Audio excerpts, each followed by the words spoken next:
Rob, the charity World Central Kitchen, it's now calling for an independent investigation into the killing of 7 of its aid workers. Is that likely? What is the latest? Well, there's no doubt that the pressure for that is mounting. Israel has carried out its own report.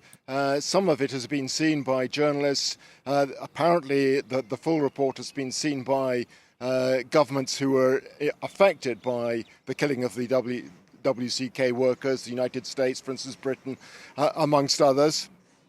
But the full report has yet to be published. So first of all, there is a demand that the full report be published. But as you point out, WCK itself and others are calling for an independent investigation to be carried out because they said it's just not credible for the Israeli Defense Forces to carry out their own investigation into what went wrong when it was them themselves who were culpable in this incident. There are a lot of questions about what happened.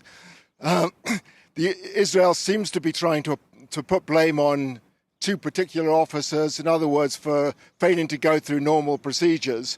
Others are concerned that there was something much more generalized than that, and that what happened when that attack was carried out on the WCK convoy was much more symptomatic of a wider malaise in the way that the IDF is carrying out its operations in the Gaza Strip.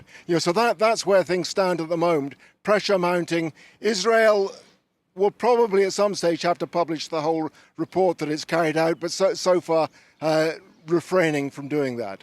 Rob, let's talk about the humanitarian situation. Israel has said it will open more border crossings into Gaza, but it's not clear when that will happen or how much aid will be able to pass through.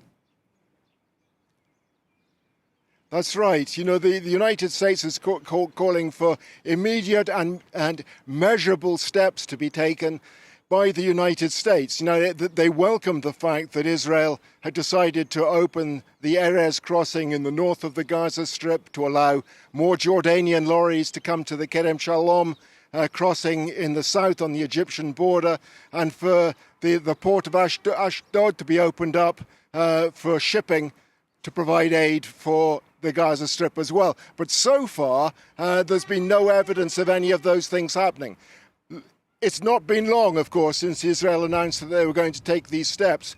But the United States in particular is putting pressure on Israel to take steps as fast as possible and for those steps to be measurable, and saying that US policy towards Gaza will be contingent on the steps that Israel takes. So at this stage, quite clearly, the United States is not going to be satisfied with just words from the Israeli side. They want to see concrete actions that they can measure.